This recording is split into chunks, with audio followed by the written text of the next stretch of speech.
में हमारे पास rural development हमें स्टार्ट करना है।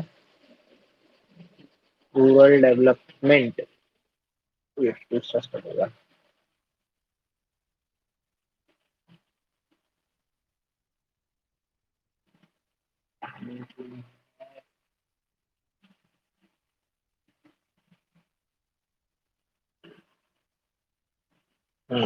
रूरल डेवलपमेंट मतलब इस चैप्टर में हमें क्या पढ़ना है, हमें पढ़ना है जो गांव वगैरह हैं, जो क्या कहते हैं इंडिया के जो गांव वगैरह हैं उन सब में कैसा डेवलपमेंट है उसके बारे में हमें पढ़ना है। ठीक है, ज्यादा बड़ा चैप्टर नहीं है, 3 पेज का चैप्टर है, फटाफट हो जाएगा। ठीक है, तो फटाफट देखो इसमें क्या है। रूरल डेवलपमेंट का सबसे पहले मतलब बताया है यहाँ पे कि रूरल डेवलपमेंट का मतलब क्या होता है। द एक्शन और plan for social and economic growth of rural area is called rural development. मतलब जो रूरल एरियाज के लिए जितने भी एक्शंस या प्लान्स बनाए जा रहे हैं इसके लिए, ताकि वहाँ का सोशल और इकोनॉमिक ग्रोथ हो सके, उसके लिए जो भी प्लान्स बनाए जा रहे हैं वो सारी चीजें क्या होती है, रूरल डेवलपमेंट बोली जाती है उसको। आइए समझ में। तो यहाँ पर आप ये जो क्वेश्चन आया है ना ये वाला, चैलेंजेस ऑफ रूरल डेवलपमेंट, इसको इंपॉर्टेंट मार्क कर लो। ये क्वेश्चन कभी कभार एग्जाम में आ जाता है, पूछ लेते हैं कि what are the challenges of rural development facing in India. ठीक है, तो यहाँ पे पहला है आपके पास चैलेंज ऑफ रूरल क्रेडिट, दूसरा है चैलेंज ऑफ रूरल मार्केटिंग और तीसरा है चैलेंज ऑफ रूरल, अच्छा रूरल क्रेडिट यहाँ पे दोनों एक बार एक ही चीज दे रखी है, इसे काट देना। लास्ट वाला जो पॉइंट है ना थर्ड, इसे काट देना। दोनों फर्स्ट और थर्ड पॉइंट सेम है। ठीक है, तो देखो यहाँ पे वही नीचे ही बोल रखा है, ऊपर जो तीन है ना वो तीन नहीं दो ही है, तभी देखो नीचे बोल रखा है two main challenges to the rural credit are subsistence farming and time between the sowing and harvesting the crops. तो यहाँ पे बोल रहा है कि जो सबसे बड़ा चैलेंज है रूरल क्रेडिट के लिए वो क्या है, सब्सिस्टेंस फार्मिंग। सब्सिस्टेंस फार्मिंग का मतलब क्या है मतलब ऐसी फार्मिंग जिससे क्या हो सके, अच्छी फसल निकल सके। ठीक है, अच्छी फसल निकल सके, और साथ में बोल रखा है and the time between the sowing and harvesting of the crop, और कहाँ तक, जब तक आपने बीज बोया, मतलब जैसे जब आपने बीज बोया वहां से लेकर जब तक आपकी फसल एक्चुअल में ना मिल पाए आपको, वो उस बीज का जो टाइम पीरियड होगा, वहां पे सबसे बड़ा चैलेंज क्या है, रूरल क्रेडिट को एक्वायर करना।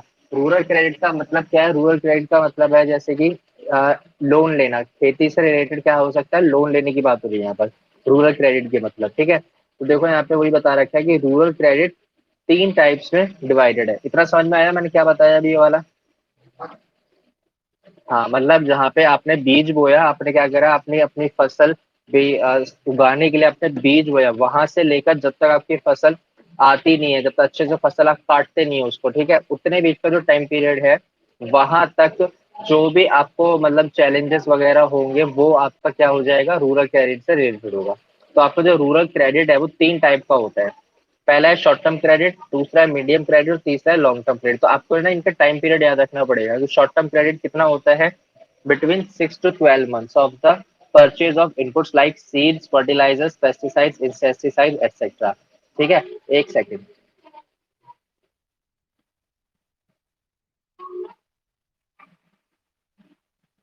दोबारा से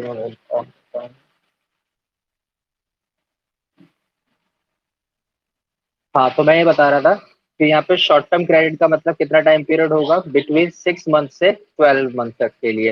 ये 6 महीने से 12 महीने का जो भी आपका क्या होगा टाइम पीरियड, वो होगा आपका शॉर्ट टर्म क्रेडिट। मतलब जो आपने लोन लिया है, लोन जो लिया है किसानों ने, वो कितने टाइम के लिए लिया है, 6 महीने से 12 महीने तक के लिए लोन लिया है। तो वो वाला क्या हो जाएगा, वो वाला जो लोन होगा उसको क्या बोलेंगे हम, शॉर्ट टर्म क्रेडिट बोलेंगे। अब जैसे कि ये लोन किस लिए लिया जाता है, ये लिया जाता है इनपुट परचेज करने के लिए। इनपुट जैसे कि सीड्स परचेज करने के लिए, फर्टिलाइजर्स के लिए, पेस्टिसाइड्स के लिए या इंसेस्टिसाइड, इन सब चीजों के लिए जो लोन लिया जाता है वो शॉर्ट टर्म क्रेडिट लोन होता है। और शॉर्ट टर्म क्रेडिट लोन का जो टाइम होता है वो कितना होता है, 6 मंथ से 12 मंथ के बीच का टाइम होता है। ठीक है, उसके बाद आता है medium term credit. Medium term credit का मतलब क्या होता है, loan period range between 12 months to 5 years, मतलब 12 महीने से लेकर 5 साल तक के लिए जो लोन लिया जाता है वो होता है मीडियम टर्म क्रेडिट। और मीडियम टर्म क्रेडिट किस लिए लिया जाता है, ये लिया जाता है required in the rural area for purchase of machinery, machine purchase करने के लिए, कंस्ट्रक्शन फेंसेस के लिए, या डिगिंग वेल्स के लिए। मतलब जैसे कि किसी को अपने जैसे ट्यूबवेल वगैरह होते हैं ना, आपने सुना होगा गाँव में ट्यूबवेल वगैरह लगते हैं, तो ट्यूबवेल वगैरह खुदवाने के लिए, या फिर कोई मशीन, मशीन का मतलब ऐसे ट्रैक्टर वगैरह खरीदने के लिए, या फिर कंस्ट्रक्शन फेंसेस, कंस्ट्रक्शन फेंसेस मतलब जो क्या कहते हैं खेती के लिए जो क्या कहते हैं इंस्ट्रूमेंट्स वगैरह या टूल्स वगैरह चाहिए, वो सारी चीजें, इन सब चीजों के लिए क्या होता है, लोन लिया जाता है। और इसका टाइम पीरियड कितना होता है, 12 महीने से 5 साल तक का टाइम होता है, और इसको बोलते हैं क्या है, मीडियम टर्म क्रेडिट बोला जाता है। आई बात समझ में। नेक्स्ट आता है हमारे पास long term credit. Long term credit का मतलब क्या होता है, loan period range is between 5 to 20 years. जो लोन 5 साल से 20 साल के लिए लिया जाता है वो होता है हमारा लॉन्ग टर्म क्रेडिट होता है। Credit required for the purchase of new land और for improvement on existence land. तो और ये वाला लोन लिए किस लिए जाता है, ताकि कोई नया लैंड परचेज किया जा सके, या फिर जो लैंड है उस पर इम्प्रूवमेंट करी जा सके। ठीक है। तो आपसे एग्जाम में ये क्वेश्चन पूछा जा सकता है कि शॉर्ट टर्म क्रेडिट या मीडियम क्रेडिट या लॉन्ग टर्म क्रेडिट किस लिए लिया जाता है और कितने टाइम के लिए लिया जाता है। आगे बात समझ में है। तो शॉर्ट टर्म क्रेडिट का क्या होता है, 6 से 12 महीने के लिए लिया जाता है, और ये लिया जाता है इनपुट खरीदने के लिए, जैसे कि seeds, fertilisers, pesticides, insecticides. Medium term credit कब लिया जाता है, जब मशीनरी खरीदनी होती है, कंस्ट्रक्शन फैंस खरीदने होते हैं, डिगिंग वेल्स खरीदने होते हैं, लेकिन ये मतलब वेल्स को डिग करने के लिए, मतलब जो कुएं खोदने के लिए ये सारी चीजें करी जाती है, और ये कितने टाइम के लिए होता है, 12 महीने से 5 साल के लिए। और लास्ट है हमारे पास long term credit. Long term credit किस लिए होता है हमारे पास, 5 से 20 साल के लिए लॉन्ग टर्म क्रेडिट होता है, और ये लिए किस लिए जाता है, ताकि कोई नया लैंड परचेज किया जा सके, या फिर जो लैंड है उस पर इम्प्रूवमेंट कराई जा सके। आगे बात समझ में। अब यहाँ पे आता है हमारे पास सोर्सेस क्या क्या है रूरल क्रेडिट के। रूरल क्रेडिट्स के मतलब हमारे पास कि गांव में अगर किसी को लोन चाहिए तो वो उसको वो कहाँ कहाँ से लोन ले सकता है। तो पहला है हमारे पास इंस्टीट्यूशनल। इसको ना अंडरलाइन कर लेना, इंस्टीट्यूशनल को, जो ये लिखा है ना इंस्टीट्यूशनल, इसको अंडरलाइन कर लेना। और दूसरा अंडरलाइन करना नॉन इंस्टीट्यूशनल को, ये हेडिंग है। ठीक है। तो पहला आपके पास आ जाएगा इंस्टीट्यूशनल। इंस्टीट्यूशनल में क्या क्या हो जाता है, government, cooperatives, commercial bank, regional rural bank. ठीक है। इंस्टीट्यूशन मतलब जो प्रॉपर अथॉरिटी जिसे क्या कहते हैं रेगुलेट करती है, जिसे प्रॉपर अथॉरिटी कंट्रोल करती है वो चीज। तो वो कौन कौन होते हैं, गवर्नमेंट हो गए, कोऑपरेटिव्स हो गए, commercial bank, rural, regional bank, ये सारे कौन होते हैं, इंस्टीट्यूशनल होते हैं। ठीक है। और नॉन इंस्टीट्यूशनल कौन होते हैं, जैसे कि landlords, money landers, village traders, ये सारे लोग कौन होते हैं, नॉन इंस्टीट्यूशनल होते हैं। ठीक है। कि मतलब ये लोग बस गांव के लेवल के होते हैं, अगर लोन वगैरह चाहिए होता है तो landlord, money lender, village trader से ले सकते हैं, लेकिन इंटरेस्ट वगैरह बहुत ज्यादा चार्ज करते हैं। तो देखो अब यहाँ पे वही बता रखा है कि इंस्टीट्यूशनल सोर्सेज कौन कौन से होते हैं। तो इंस्टीट्यूशनल सोर्सेज देखो, कोऑपरेटिव क्रेडिट सोसाइटी पहला है, cooperative credit society providing adequate credit and reasonable और affordable rate of interest ensure rapid flow of credit by sidelining money lenders. मतलब यहाँ पे क्या होता है, ये प्रोवाइड करता है एडिक्वेट क्रेडिट, मतलब जितना भी लोन चाहिए उतने लोन को प्रोवाइड करता है, कम, रीजनेबल और अफोर्डेबल रेट ऑफ इंटरेस्ट, मतलब बहुत ही सस्ते रेट ऑफ इंटरेस्ट पे ये अवेलेबल करवाता है लोगों को। Ensure rapid flow of credit by side lining money lenders. और ये क्या करता है, रैपिड फ्लो ऑफ क्रेडिट करता है, मतलब बहुत ही ज्यादा अच्छे तरीके से क्रेडिट को अलाउ करता है लोगों को, by side lining money lenders. Side lining money lenders का मतलब क्या है, और जो मनी लेंडर्स वगैरह मतलब हमें कहना चाहते हैं, जो मनी लेंडर्स होते हैं ना, गांव के मनी लेंडर्स, उनको धीरे धीरे हटाने लगता है, उनसे बेटर ये लोन प्रोवाइड करता है। तो लोग भी हैं वो क्या करेंगे, इन्हीं से लोन लेना पसंद करेंगे, इसलिए। फिर आता है हमारे पास State Bank of India and other commercial banks. जैसे कि यहाँ पे स्टेट बैंक ऑफ इंडिया भी लोन प्रोवाइड करता है, और अदर कमर्शियल बैंक्स भी हैं, इन सबको भी क्या करते हैं, ये सारे बैंक भी अलग अलग बैंक है, ये भी क्या करते हैं, लोन प्रोवाइड करते हैं। जैसे कि यहाँ पे लिखा है providing direct credit to the farmers and indirectly through cooperative as a result of nationalisation of banks in 1969। इस चीज को अंडरलाइन करना है यहाँ से, नेशनलाइजेशन ऑफ बैंक्स इन 1969। मतलब यहाँ पे कहना क्या चाह रहा है कि जो एग्जाम में आपसे क्वेश्चन पूछा जाता है, ज्यादातर पूछा जाता है कि इंडिया में बैंक्स कब नेशनलाइज हुए थे, तो कौन से ईयर में हुए थे, 1969 में नेशनलाइज हुए थे। आगे बात समझ में।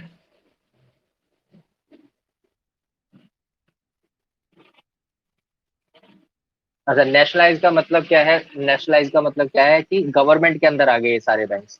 ठीक है। जैसे कि बहुत सारे बैंक प्राइवेट है ना, कि और कुछ सारे बैंक क्या है, गवर्नमेंट है। तो जो गवर्नमेंट बैंक है वो भी नेशनलाइज है, और कुछ प्राइवेट बैंक है वो भी नेशनलाइज है। नेशनलाइज का मतलब ये है कि उनके ऊपर गवर्नमेंट का कंट्रोल आ गया, आरबीआई का कंट्रोल आ गया, ऐसे कह सकते हो।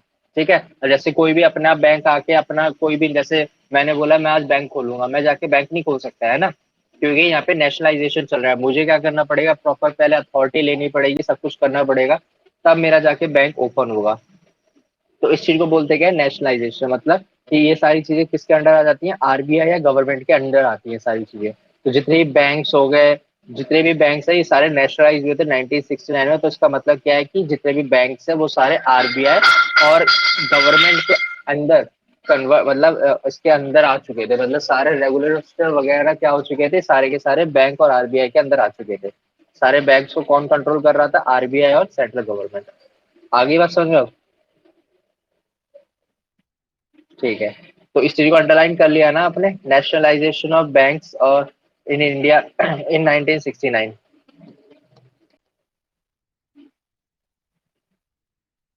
देखो यहाँ पे नेक्स्ट क्या है हमारे पास, नेक्स्ट है हमारे पास national bank, sorry rural, regional rural banks and land development banks.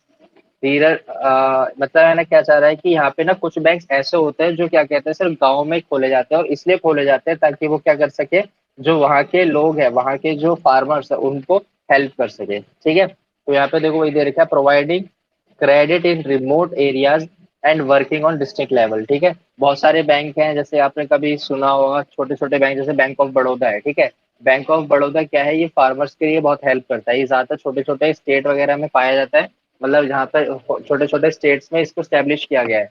तो यहाँ पर इसका मेन ऑब्जेक्टिव ये क्या है कि ये फार्मर्स वगैरह को लोन वगैरह प्रोवाइड कर सके। और देखो यहाँ पे एक बैंक का नाम भी दे रखा है, regional rural bank and land development bank. ये दोनों बैंक के नाम है ये। ठीक है, पहला है रीजनल रूरल डेवलपमेंट बैंक, ये वाला। और दूसरे बैंक का नाम है लैंड डेवलपमेंट बैंक। ठीक है, दोनों बैंक के नाम है, जो क्या प्रोवाइड करते हैं, क्रेडिट प्रोवाइड करते हैं किस पर, रिमोट एरियाज है। रिमोट एरिया का मतलब जैसे कि जो पहाड़ी इलाके वगैरह होते हैं ना, जो छोटे छोटे गांव होते हैं, पहाड़ी इलाके होते हैं, उसमें जाके ये क्या करता है, लोन प्रोवाइड करते हैं। And working on district level, और क्या करते हैं, डिस्ट्रिक्ट लेवल पे काम करते हैं। आई बात समझ में? मतलब ये सारे जो बैंक होते हैं डिस्ट्रिक्ट में होते हैं, एक डिस्ट्रिक्ट के अंदर बहुत सारे गांव आते हैं, तो ये बैंक डिस्ट्रिक्ट में होते हैं, और जो जो गांव जिस डिस्ट्रिक्ट के अंदर आते हैं उन सारे गांवों को ये वाले बैंक क्या करते हैं, हेल्प करते हैं। आई बात समझ में? हेलो, हेलो,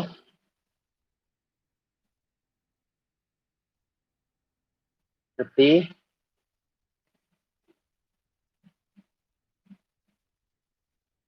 अरे यार ये कट गई।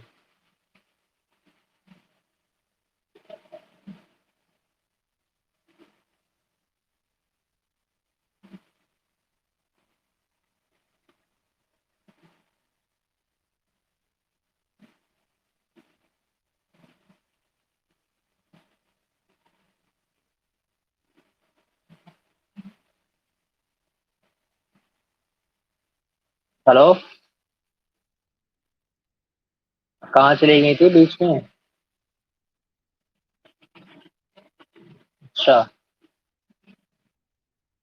चलो कोई नहीं, अब कर लो, काम यार, काम यार। तो मैं ये बता रहा था, लास्ट वाला है आपने, रीजनल रूरल बैंक और लैंड डेवलपमेंट बैंक समझ में आ गया ना आपको, ये थर्ड वाला पॉइंट। हाँ, फोर्थ वाला पॉइंट अभी मैं बताऊंगा। फोर्थ वाला पॉइंट क्या है आपका, national banks for agriculture and rural development. इसको ना ये फुल फॉर्म याद रख लेना, NABARD, नाबार्ड इसको बोला जाता है, नाबार्ड। इसको ये फुल फॉर्म है, national bank for agriculture and rural development. ठीक है, ये एक इंस्टीट्यूशन बनाया गया था, ये टॉप फंडिंग एजेंसी है, प्रोवाइड कर सकती है रूरल क्रेडिट किसको, for institution appropriate measures to improve credit delivery system. मतलब बेसिकली क्या करती है, क्रेडिट वगैरह प्रोवाइड करती है, लोन वगैरह प्रोवाइड करती है, और ये क्या कहते हैं, अलग अलग तरीके के मेजर्स लेती है जिससे क्या होता है कि जो भी क्रेडिट डिलीवरी सिस्टम है उसको इम्प्रूव किया जा सके। आगे बात समझ में? ये एक एजेंसी है। तो इसमें देखो आगे बोल रखा है, coordinating rural functioning activities with GOI। GOI का मतलब है government of India, reserve bank of India, national institution concern with the policy formation. तो यहाँ पे बेसिकली ये जो नाबार्ड है, इसका एक काम है, तो मतलब पहला काम है कि ये क्रेडिट प्रोवाइड करती है इंस्टीट्यूशंस को। दूसरा इंस्टीट्यूशन कौन कौन, जैसे बैंक वगैरह हो, उनको ये लोन प्रोवाइड करती है ताकि वो बैंक आगे लोन प्रोवाइड कर सके। पहली चीज नाबार्ड का ये काम होगा। दूसरा काम है ये फंक्शन, ये मतलब अपने फंक्शंस करती है, फंक्शंस मतलब काम करती है किसके साथ मिलके, गवर्नमेंट ऑफ इंडिया के साथ मिलके, रिजर्व बैंक ऑफ इंडिया के साथ मिलके, नेशनल इंस्टीट्यूशन, ये सारे लोगों के साथ मिलके क्या करती है, ये काम करती है, जिससे ये पॉलिसी वगैरह बना के क्रेडिट सिस्टम को और ज्यादा अच्छा बना सके। आगे बात समझ में?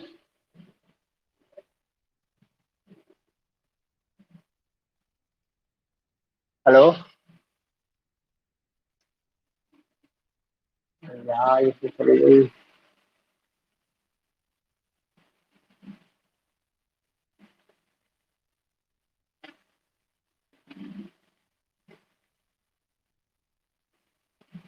हेलो।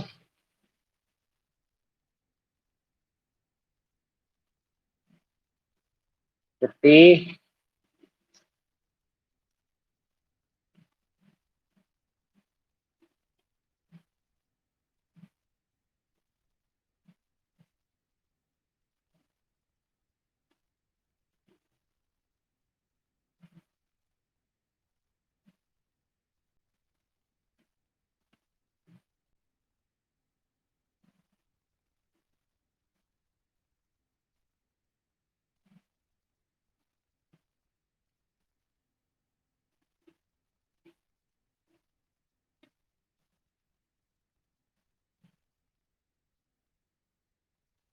हेलो तृप्ति। आप ही बार बार चले जाते हो यार, बहुत समझ में नहीं आता। आप बार बार दिक्कत हो रही है ना आपको नेट की, आप थोड़ा बाहर निकल के बैठ जाओ।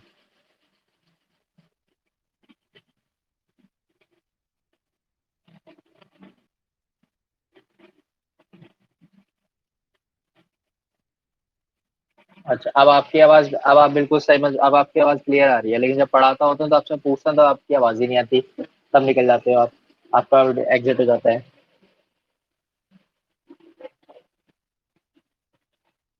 चलो कोई नहीं, अब देखो आज नेक्स्ट हमारे पास ये वाला 4 पॉइंट समझ में आ गया ना आपको पूरा, बताया था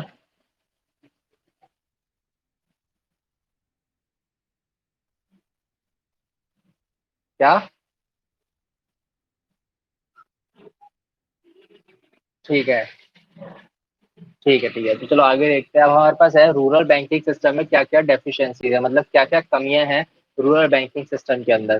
तो necessary tie up of institutional credit with guarantee of property for loan leaves a large section of small and marginal farmers from its benefits. मतलब यहाँ पे क्या है कि बहुत ही ज्यादा नेशनल मतलब टाई अप किए जा रहे हैं। टाई अप मतलब एक साथ में लोगों को, मतलब अलग अलग टाइप के इंस्टीट्यूशन को जोड़ा जा रहा है। Institutional credit with the guarantee of property of for loans leaves a large section. मतलब यहाँ पे क्या है कि जितने भी बड़े बड़े जो इंस्टीट्यूशन है जो लोन प्रोवाइड करते हैं, इन सबको क्या हो रहा है, सबको एक साथ में जोड़ा जा रहा है, ठीक है। और यहाँ पे क्या हो रहा है, जो बड़े बड़े क्या कहते हैं फार्मर्स है, जो ज्यादा अमीर फार्मर्स है, जिनके मतलब ज्यादा जमीन वगैरह है, उनको ही ज्यादा लोन प्रोवाइड किया जा रहा है, जिससे क्या हो रहा है, एक large section of small and marginal farmers को इसके बेनिफिट नहीं मिल पा रहे हैं ठीक से। आगे बात सुनने। नेक्स्ट पॉइंट आता है हमारे पास, lack of strictness in recovery of loans leading to high default rates and consequently as a result of mounting debt that requires to be paid frequent suicide committed by farmers. मतलब यहाँ पे क्या है कि यहाँ पे स्ट्रिक्टनेस नहीं है, मतलब यहाँ पे सख्ती नहीं है। जो लोग लोन ले रहे हैं उनसे वापस लेने का क्या हो रहा है, रिकवरी करने के लिए यहाँ पे स्ट्रिक्टनेस नहीं है, लैक ऑफ स्ट्रिक्टनेस है कि इसमें लोन रिकवरी करने की, जिससे क्या होता है हाई डिफॉल्ट रेट्स बढ़ते हैं। मतलब जैसे कि अगर एक पर्सन ने लोन ले लिया, उससे रिकवर नहीं किया, वो पर्सन थोड़ी ना दे देगा अपने आप से लोन, है ना, उसका मन करेगा तभी देगा। लेकिन बैंक ने अगर उसे लोन दे दिया और वो पर्सन लोन नहीं दे रहा, तो उसके लिए तो डिफॉल्ट हो जाएगा बैंक के लिए, मतलब बैंक के तो पैसे डूब गए। तो जिससे क्या होगा, डिफॉल्ट रेट बढ़ता जाएगा।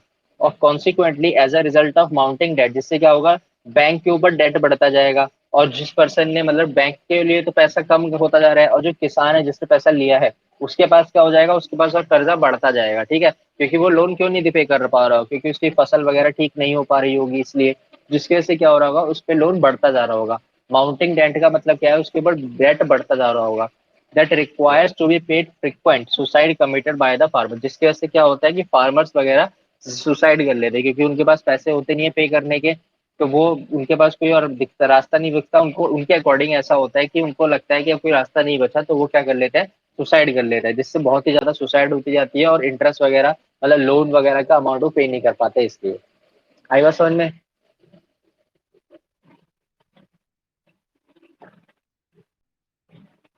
हाँ, हाँ, हाँ, मतलब यहाँ पे लोन माफ किया जाता है, लेकिन कुछ टाइम के लिए, मतलब अब जैसे खेती वगैरह तो पूरे साल करी जाती है ना। अब किसी किसी का जैसे कि लोन है जो पहले का है, अब यहाँ पे भी ना कंडीशन आती है कि किस किस लोगों किन किन लोगों का लोन माफ किया जाएगा, किन किन का नहीं किया जाएगा, है ना। और यहाँ पे पॉलिसी वगैरह इस तरीके से बनती है कि बहुत लोगों को बेनिफिट नहीं मिल पाता, जैसे ऊपर वाले पॉइंट में ही देखा हमने कि यहाँ पे बेनिफिट हर किसी को नहीं मिल पाता है। ठीक है, जिसका बड़ा लोन होता है उसको शायद ना बेनिफिट मिल रहा है, जिसका छोटा लोन होता है उसको शायद बेनिफिट मिल जाए। तो इस तरीके से ना दिक्कतें आती है सब में, तो जिसके से क्या होता है कि फार्मर्स के जो सुसाइड रेट है वो बढ़ता जाता है।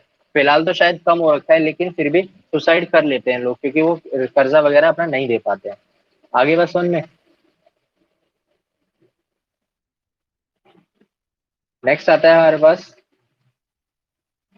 The challenges of agriculture marketing. यहाँ पे क्या है, एग्रीकल्चर मार्केटिंग में क्या क्या चैलेंजेस है। The agriculture marketing include all the process between harvesting and final sale of produce by farmers. मतलब एग्रीकल्चर मार्केटिंग का मतलब क्या है, एग्रीकल्चर मार्केटिंग का मतलब है कि वो सारे प्रोसेस इसमें इंक्लूड करे जाते हैं, कहाँ से लेकर हार्वेस्टिंग से लेकर final sale of product. Harvesting का मतलब जब आपकी फसल कट चुकी है, अब उस फसल को जब आप बेचोगे तो उस फसल को बेचने तक जितना आपने उसमें क्या करा है, खर्चा करा है, वो मतलब जितना भी आपने उसमें काम करा है, जितना भी खर्चा करा है, वो सारा क्या हो जाएगा, आपका एग्रीकल्चर मार्केटिंग हो जाएगा। ठीक है, जैसे कि जैसे गेहूं की फसल होती है, ठीक है, तो जब गेहूं की फसल होती है तो आप डायरेक्ट जाके जो आपने गेहूं काटे हैं वो डायरेक्ट नहीं बेच सकते, है ना। आपको क्या करना पड़ेगा, उसको पहले थ्रेशिंग करना पड़ेगा, मतलब बीज अलग करने पड़ेंगे गेहूं के, और जो उसका भूसा है वो अलग करना पड़ेगा, है ना। तो उसको मशीन में डालना पड़ेगा, फिर उसको सुखाना पड़ेगा, तो ऐसे करके प्रोसेस बनते हैं, फिर उसको पैक करवा के लेके जाना पड़ेगा। तो ये सारी चीजें क्या होती है, प्रोसेस होती है। तो ये सारी चीजें हम जो प्रोसेस कर रहे हैं बीच में, ये सारी क्या होती है, एग्रीकल्चर मार्केटिंग होती है। आगे बात सुनने।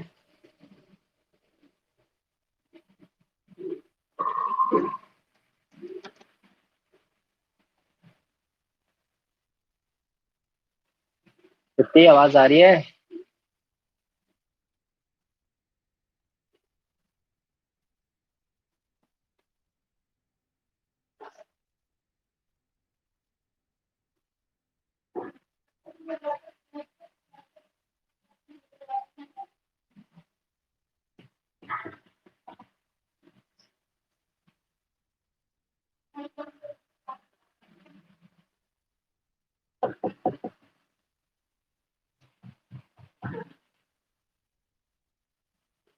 निकलते हैं। हेलो।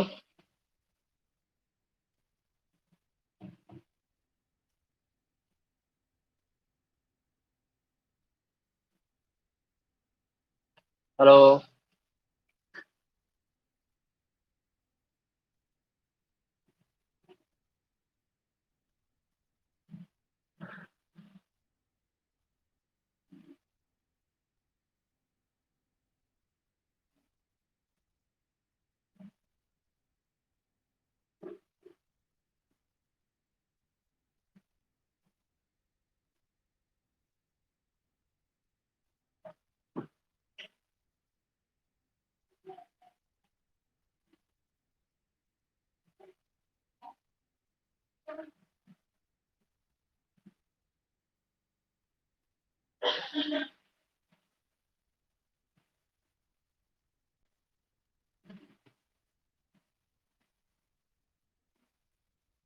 आवाज आ रही है वैसे आपको।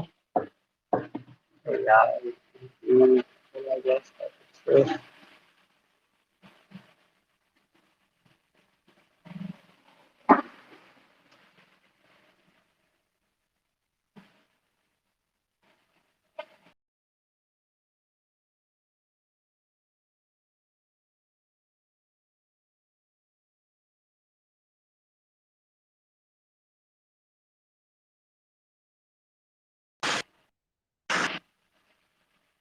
हेलो। हेलो। हेलो।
हेलो, अब आ रही है आवाज?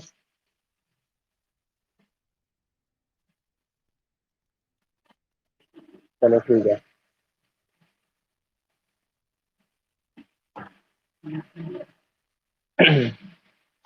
चलो अब आपको आगे बढ़ाते हैं इसमें। वहाँ पर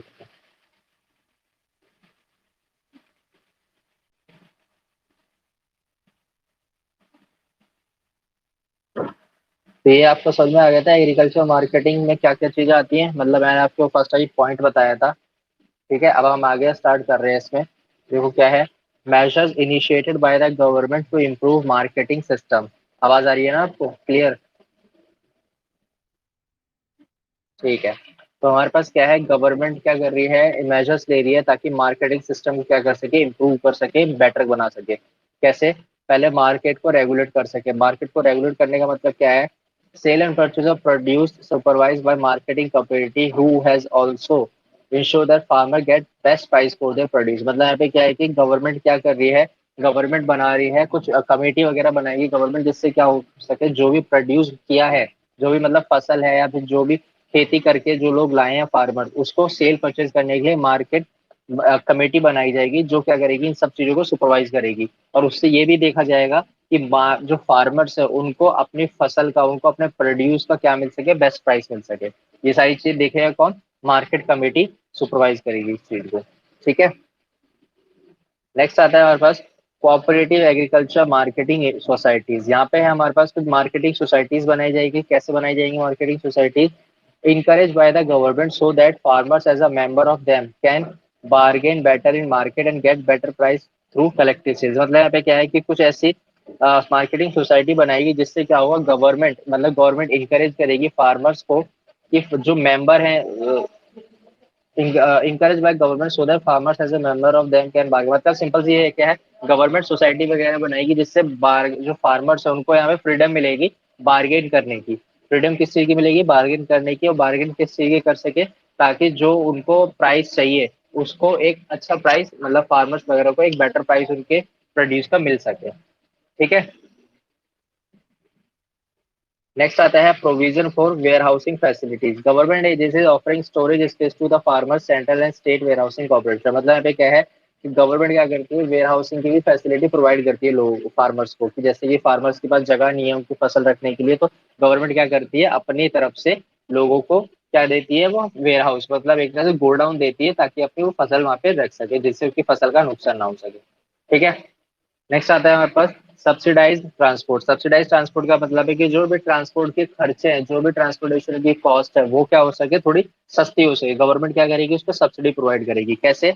railway offering subsidize transport facility to bring their produce to urban markets. मतलब गवर्नमेंट क्या करेगी, जो रेलवे से आने वाला जो सामान है, मतलब एक गांव से किसी शहर में जाके सामान बेचना है, तो या तो वो अपना व्हीकल लेके जाए, ठीक है, या फिर वो ट्रेन से लेके जाए, रेलवे से लेके जाए। तो अपना व्हीकल लेके जाएगा तो बहुत ज्यादा खर्चा हो जाएगा, तो वो क्या करेगा, रेलवे से लेके जाएगा। और गवर्नमेंट रेलवे के अकॉर्डिंग उसका जो जो भी खर्चा होगा उसको डिस्काउंट करवा देगा, मतलब उसके खर्चे को कम करवा देगा। ठीक है। आवाज सब आपको आवाज आ रही है, समझ में आ गया ये सारा?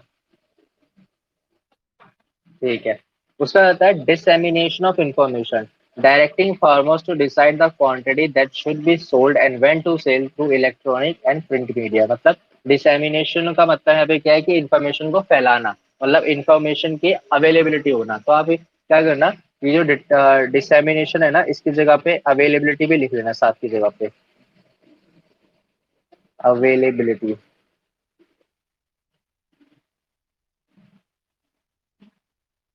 ठीक है, इस डिसएमिनेशन की जगह पर।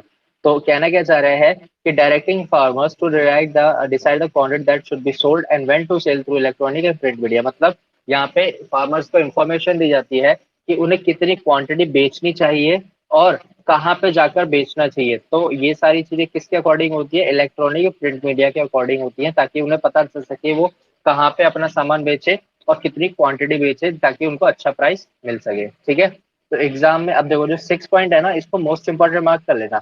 इसमें अभी लेटेस्ट इस पे ना केस स्टडीज बन सकती है, क्योंकि जो एमएस, जो अभी आपने सुना होगा, जो क्या कहते हैं, किसानों ने जो प्रोटेस्ट किया था वो किस लिए किया था, वो करा था एमएसपी के अकॉर्डिंग, एमएसपी पॉलिसीज के अकॉर्डिंग। ठीक है।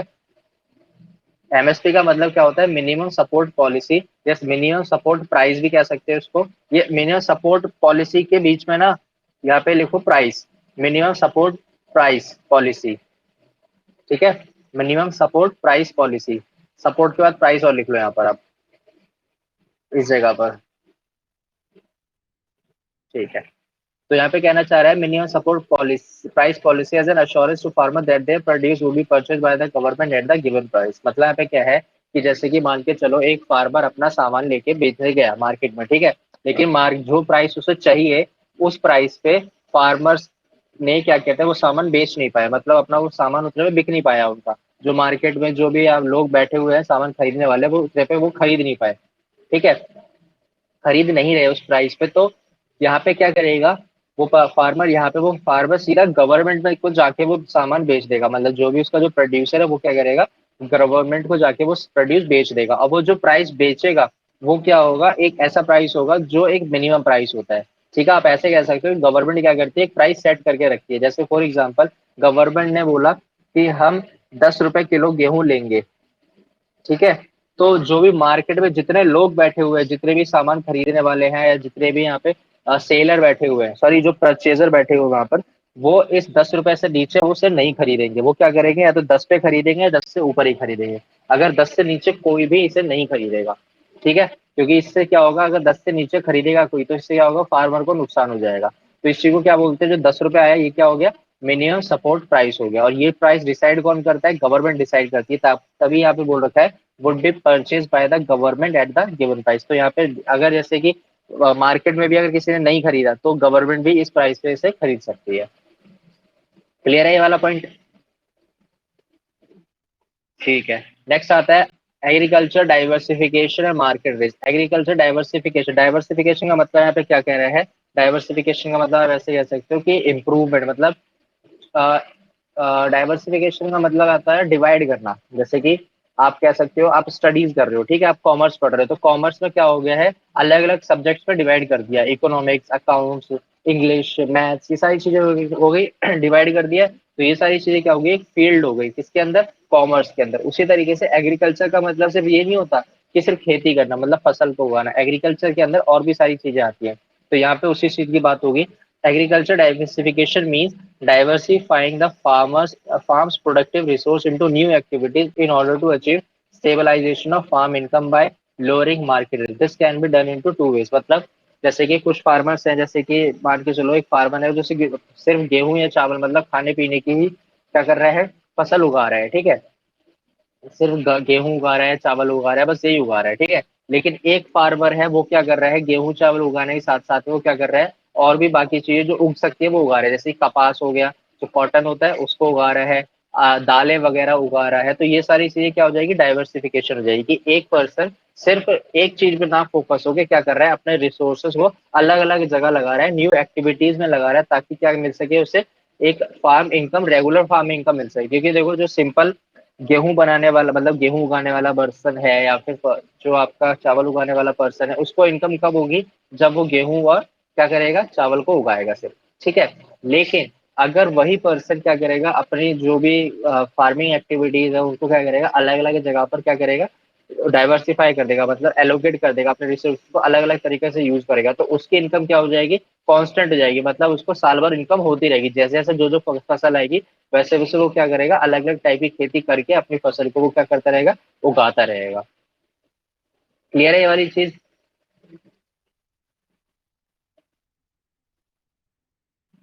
समझ में आ गया?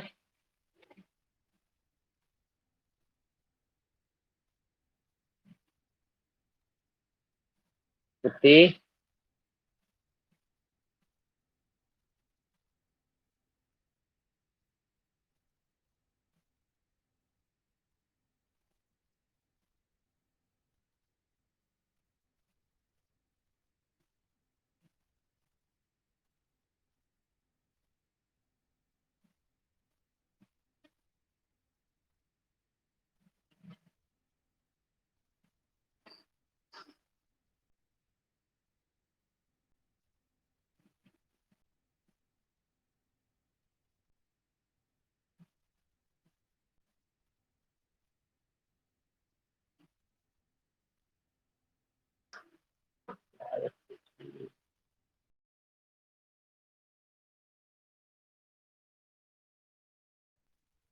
इतनी आवाज आ रही है? आप फिर से कट हो गया था ना अभी आपका। हाँ, चलो थोड़ा सा रह गया, फटाफट से कर लेते हैं, फिर ज्यादा दिक्कत नहीं होगी, बस थोड़े और देर एडजस्ट कर लो, खत्म होने वाला है चैप्टर। तो मैं ये बता रहा था एग्रीकल्चर डाइवर्सिफिकेशन, ये समझ में आ गया आपको कि क्या बताया मैंने इसके अंदर? ठीक है। तो यहाँ पे ना दो टाइप का होता है, एक होता है डाइवर्सिफिकेशन ऑफ क्रॉप प्रोडक्शन और दूसरा होता है diversification of production activity. Crop production का मतलब क्या है? Production of variety of fruit, जो मैंने आपको अभी एग्जांपल दिया कि गेहूं चावल वाला पर्सन क्या कर रहा है, दालें भी उगा रहा है, कॉटन भी उगा रहा है, नील जो होती है ना, जो कपड़ों में लगाई जाती है नील, उसकी खेती होती है, तो वो सारी चीजें भी उगा रहे हैं। ठीक है। It implies a shift from single cropping system to multi cropping. इससे क्या होगा कि वो शिफ्ट हो जाएगा किससे? सिंगल क्रॉपिंग सिस्टम से किस पर? मल्टी क्रॉपिंग सिस्टम पर। ये पहले वो एक सिंगल क्रॉप उगा रहा था, लेकिन अब वो क्या कर रहा है? मल्टी क्रॉप उगा रहा है। ठीक है। तो दूसरा आता है diversification of production activity, engaging in sustainable livelihood that is away from farming. मतलब यहाँ पे क्या है कि वो ऐसी एक्टिविटीज में आ गया जो क्या कहते हैं, फार्मिंग से रिलेटेड तो है, लेकिन वो फार्मिंग के अंदर नहीं आती है। ठीक है। अवे फ्रॉम फार्मिंग मतलब फार्मिंग से दूर होके वो कुछ कर रहा है। तो मतलब हाँ, मैं ये बता, इसमें ना ये होता है कि एक होती है मेन हेडिंग एग्रीकल्चर। ठीक है। एग्रीकल्चर होता है एक मेन। एग्रीकल्चर का मतलब खेती करना होता है, और साथ में होता है, इसके साथ अलग चीजें भी होती है। ठीक है। कुछ होती है फार्मिंग की चीजें होती हैं, कुछ होती हैं फिशरीज, पोल्ट्री, ये सारी चीजें। ठीक है। ये तो ये सारी चीजें ना रूरल डेवलपमेंट के अंदर ही आती है। तो आप कभी भी बोला जाए कि आपसे कि आप क्या कहते हैं एग्रीकल्चर के, एग्रीकल्चर कहाँ पे आता है, तो आप कह सकते हो ये रूरल डेवलपमेंट के अंदर आता है। और रूरल डेवलपमेंट के अंदर सिर्फ एग्रीकल्चर नहीं आता, और भी सारी चीजें आती हैं। जैसे कि क्या क्या आती हैं वो देखो यहाँ पे बता रखा है। Emerging challenges of rural development, मतलब रूरल डेवलपमेंट के अंदर क्या क्या चैलेंजेस आते हैं। तो देखो, एम्प्लॉयमेंट आउटसाइड एग्रीकल्चर, मतलब एग्रीकल्चर के अलावा जो गांव के लोग होते हैं वो क्या क्या कर सकते हैं। पहली बात, पहली चीज है एनिमल हस्बेंड्रीज। एनिमल हस्बेंड्रीज का मतलब क्या है? Also called live stock farming. यहाँ पे फार्मिंग हो रही है, लेकिन लाइव स्टॉक है। लाइव स्टॉक का मतलब जो पशुपालन जिसे कहते हैं हिंदी में, वो चीज which include poultry, cattle, sheep, goat, the component of livestock in India. मतलब पोल्ट्री फार्मिंग मतलब मुर्गी का जो क्या मतलब मुर्गे के जो फार्म्स होते हैं वो लगा लिए, कैटल, शीप या गोट, इनके फार्म लगा लिए दूध वगैरह बेचने के लिए या इनके ऊन बेचने के लिए, of the component of livestock in India, combined with crop farming by rural families to supplement their income. जिस ये क्या होता है, जो सिर्फ खेती करते हैं ना, वो लोग भी क्या करते हैं? एनिमल हस्बेंड्री कर लेते हैं। जैसे आपने देखा होगा कि जिसके खेत वगैरह होते हैं वो क्या करता है, उसके घर पे भैंसे वगैरह भी होते हैं, भैंसे बकरियां भी होते हैं। ठीक है। तो जिससे क्या होता है कि जिस जो खेती की इनकम हो रही है वो तो ठीक ही है, लेकिन साथ में अगर जैसे खेती की इनकम नहीं हो रही, तो वो जो भी उसके भैंसे वगैरह है तो उन या मुर्गियां वगैरह जो पाल रखी है उनके अंडे या दूध बेच के भी उनकी इनकम आती रहती है। ठीक है।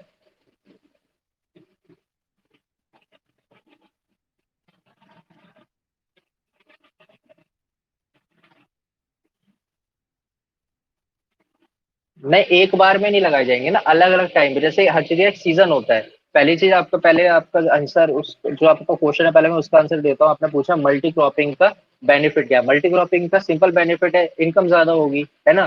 जैसे कि एक पर्सन, आप ऐसे सिंपल समझो, एक पर्सन है उसने जॉब कर रहा है, तो उसे इनकम कहाँ से होगी? सिर्फ जॉब से होगी। लेकिन अगर एक पर्सन है जो जॉब भी कर रहा है, साथ के साथ में उसने अलग अलग जगह पे अपनी इन्वेस्टमेंट कर रखी है, फॉर एग्जाम्पल उसने कोई घर लेके रेंट पे डाल रखा है, तो उसे रेंट की भी इनकम होगी। ठीक है। उसने अपनी कोई गाड़ी खरीद के वो रेंट पे दे रखी है, तो उसे रेंट पे, गाड़ी से भी रेंट की इनकम होगी, है ना।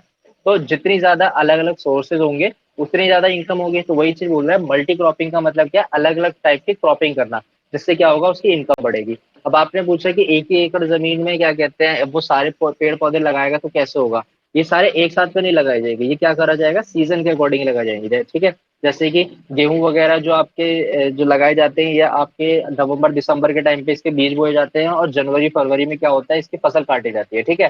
फिर जब बारिश का मौसम आ जाता है तब चावल के बीज वगैरह लगाए जाते हैं। और जब गर्मी वगैरह चल रही होती है, जैसे कि अभी का जो मौसम है, इस टाइम पे जो क्या कहते हैं मक्का और बाजरा होता है, ये सारे लगाए जाते हैं ना। तो सीजन के अकॉर्डिंग करा जाता है, और इससे क्या हो रहा है? मल्टी क्रॉपिंग भी हो रही है साथ के साथ में, है ना। मल्टी क्रॉपिंग मतलब वो सिर्फ एक चीज पे फिक्स नहीं है, वो अलग अलग टाइप की खेती करता जा रहा है। प्लस में उसकी एक इनकम भी क्या होगी, वो रेगुलर होती चलेगी, ठीक है। क्योंकि पहले उसने गेहूं बेचे, गेहूं से इनकम आ गई, उसने इनकम उससे मिली, फिर उसने क्या करते हैं दूसरी फसल में लगा दिए पैसे। वो इनकम जब तक दूसरी फसल जब तक कटी, तब तक क्या कहते हैं तीसरी फसल का सीजन आ गया। इस टाइम जैसे अभी क्या है, गर्मियां चल रही है, इस टाइम पे गन्ने की खेती वगैरह ज्यादा होती है, तो गन्ने की खेती होगी। अब जैसे जैसे ये सीजन खत्म होगा, बारिश का मौसम आ जाएगा, तो जब गन्ने की खेती खत्म होगी तो बारिश का, सॉरी, वो चावल का सीजन आ जाएगा, तो गन्ने खत्म करके फिर चावल लगाए जाएंगे, ठीक है। तो इस तरीके से ना पूरा साइकिल चलता रहता है। एक बार में ना लगा के क्या करा जाता है, अलग अलग टाइम पीरियड के अकॉर्डिंग लगाया जाता है, सीजन के अकॉर्डिंग। समझ में आ गया?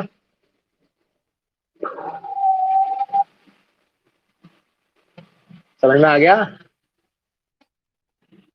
हाँ अब आई है, अभी अब आई है आपकी आवाज, अभी कट, अभी नहीं आई थी, तो अब समझ में आ गया ना आपको?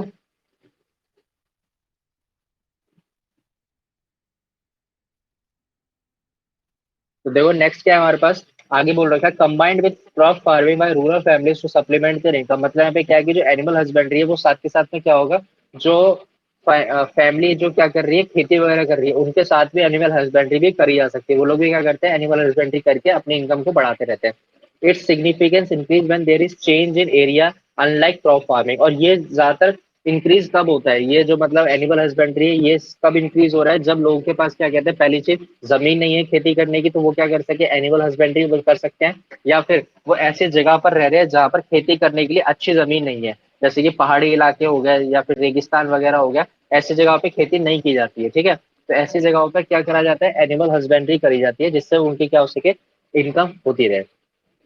आगे बोल रहा है in India faces the problem of low productivity due to lack of required knowledge and deficient veterinary care. मतलब यहाँ पे जो प्रोडक्टिविटी लेवल है बहुत ही ज्यादा खराब है, मतलब लो प्रोडक्टिविटी है यहाँ पर, due to lack of required knowledge and deficient veterinary care.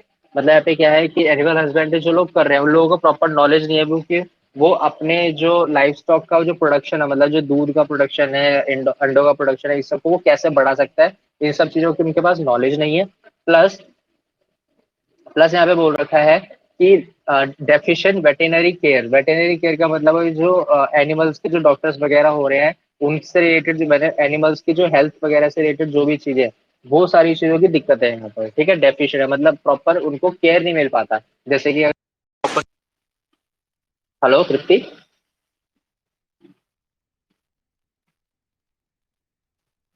Hello तृप्ति।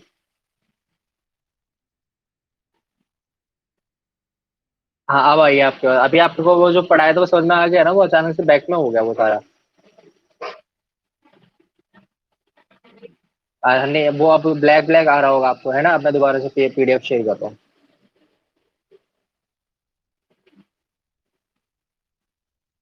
तो मैं आपको ये बता रहा था कि वेटेनरी केयर भी वगैरह, मतलब उनको हॉस्पिटल केयर वगैरह नहीं मिल पाती एनिमल्स को, जिसकी वजह से क्या होता है, उनकी डेथ वगैरह हो जाती है, जिनकी वजह से उनको नुकसान हो जाता है, ठीक है। नेक्स्ट आता है हमारा फिशरीज। फिशरीज का मतलब क्या है, फिशिंग करना। तो इन स्टेट केरला, तमिलनाडु, गुजरात, ये स्टेट के नाम याद रख लेना कि कौन कौन से स्टेट में फिशरीज ज्यादा करी जाती है।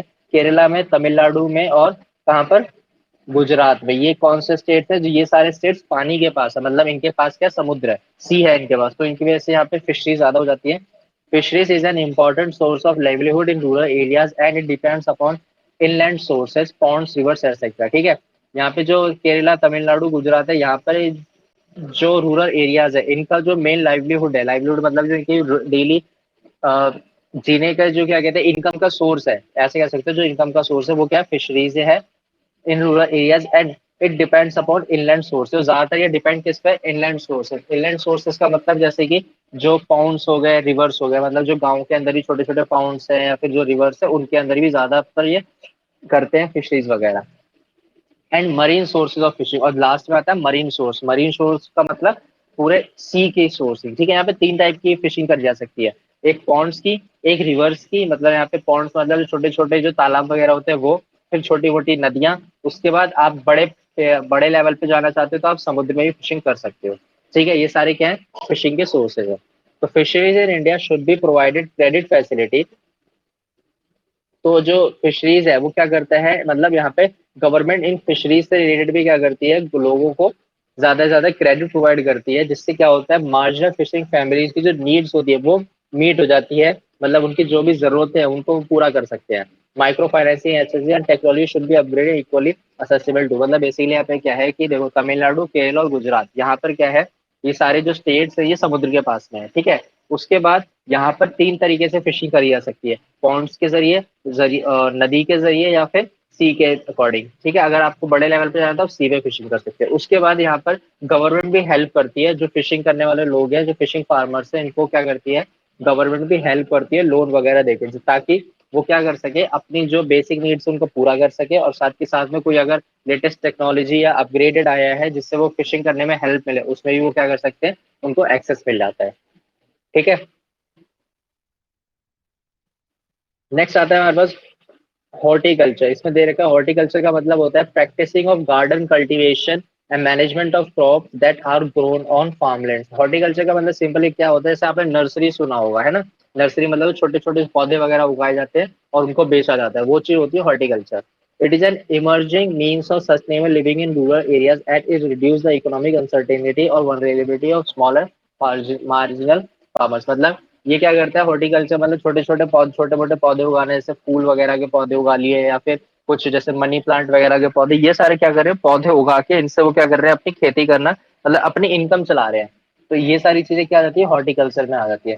High crop productivity leads to green revolution horticulture farming, ठीक है। तो इस चीज को मार्क कर लेना, high crop productivity lead to golden revolution in horticulture farming, ठीक है। एक है ग्रीन रेवोल्यूशन, जो हम पढ़ेंगे अभी सेकंड चैप्टर में, अभी हमने पढ़ा नहीं है। एक होता है गोल्डन रिवॉल्यूशन। गोल्डन रिवॉल्यूशन कहाँ पे होता है, हॉर्टिकल्चर में किया जाता है, और ये कब होता है, जब हाई क्रॉप प्रोडक्टिविटी डाले जाते हैं, मतलब बहुत ही ज्यादा जो क्रॉप है वो क्या होती है, बहुत ही अच्छे तरीके से प्रोडक्टिविटी दिखा रही है, उसको क्या बोलते हैं, गोल्डन रिवॉल्यूशन बोला जाता है, ठीक है।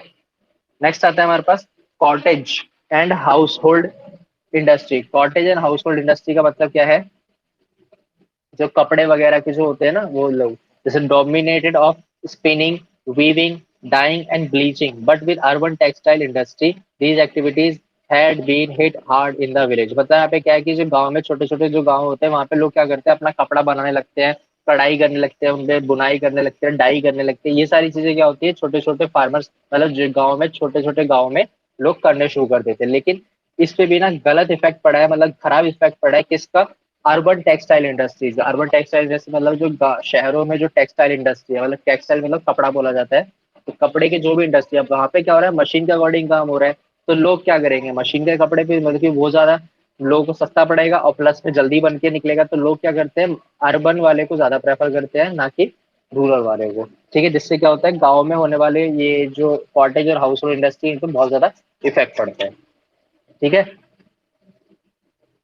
अब ये जो आया आपका ऑर्गेनिक फार्मिंग, इस पूरे टॉपिक को मोस्ट इंपॉर्टेंट मार्क कर लो, यहां से लेकर, एक सेकंड, यहां से लेकर यहां तक, इस पूरे को क्या करो आप, मोस्ट इंपॉर्टेंट मार्क करो ऑर्गेनिक फार्मिंग फार्मिंग को,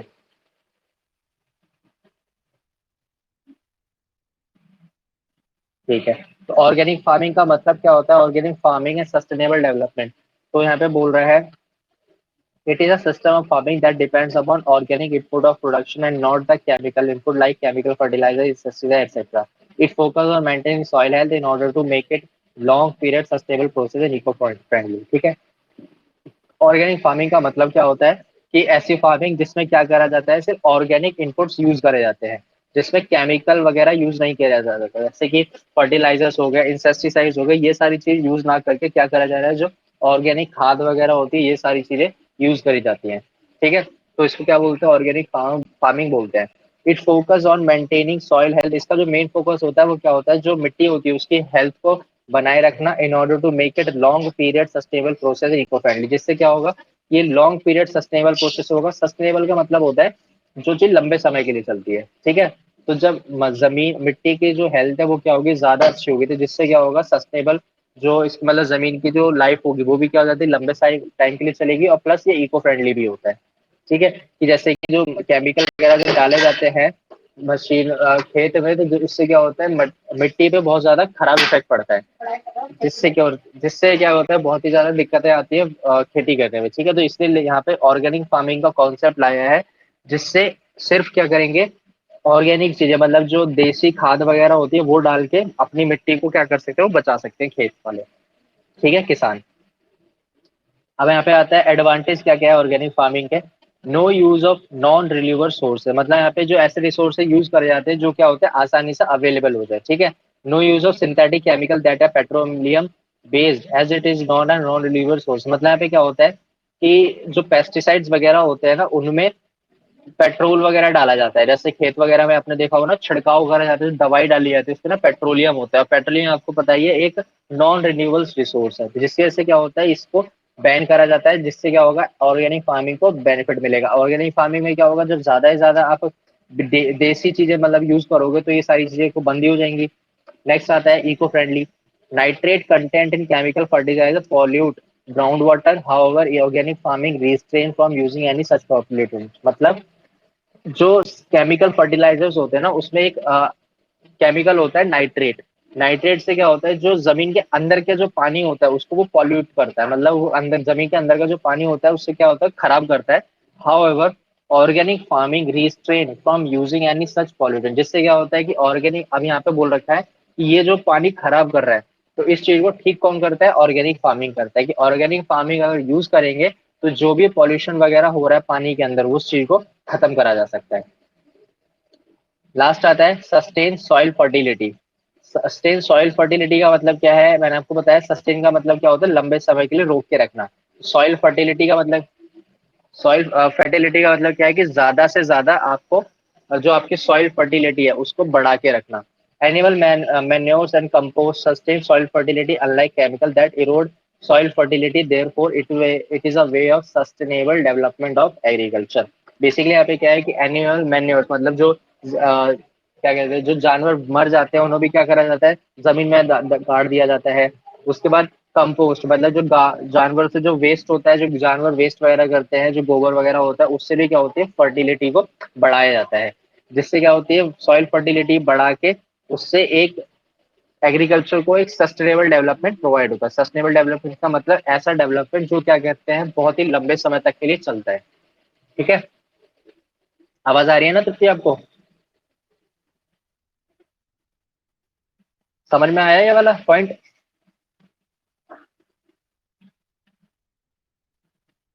मैसेज करके आप बता दो समझ में आ गया ना आपको, दो पॉइंट रह गया फटाफट से।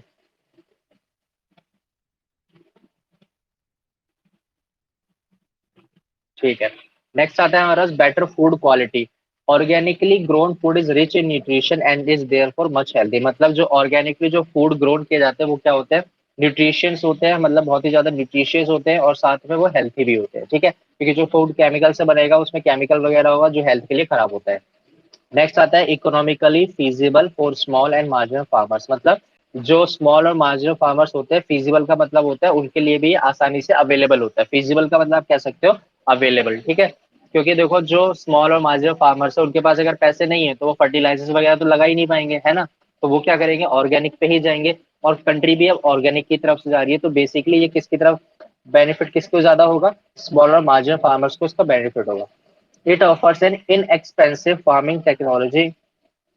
It offers an inexpensive farming technology, unlike the expensive new like HYV seeds, fertilizer, pesticide, etc. मतलब क्या करता है कि ये जो इनएक्सपेंसिव फार्मिंग टेक्नोलॉजी है जैसे HYV सीड्स हो गया, फर्टिलाइजर्स हो गया, पेस्टिसाइड्स हो गया, इन सब चीजों को वो खत्म करता है। और it does not require expensive inputs and lead farmers to debt trap. और इससे क्या होता है कि जब एक पर्सन एक फार्मर है जब वो अपना मतलब ये सारी महंगी चीजें वो खरीदेगा ही नहीं तो उसको पैसे की जरूरत ही नहीं पड़ेगी, और जब उसे पैसे की जरूरत नहीं पड़ेगी तो वो लोन भी नहीं लेगा, जिससे क्या होगा वो डेट ट्रैप में वो नहीं फंसेगा वो।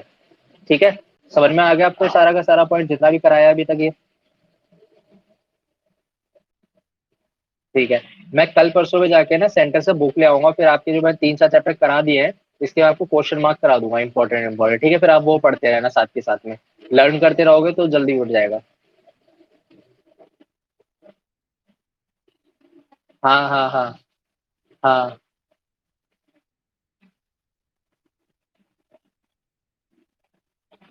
अच्छा।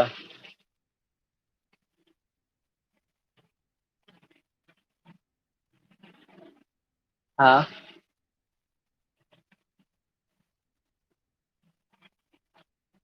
हाँ अच्छा। हम्म।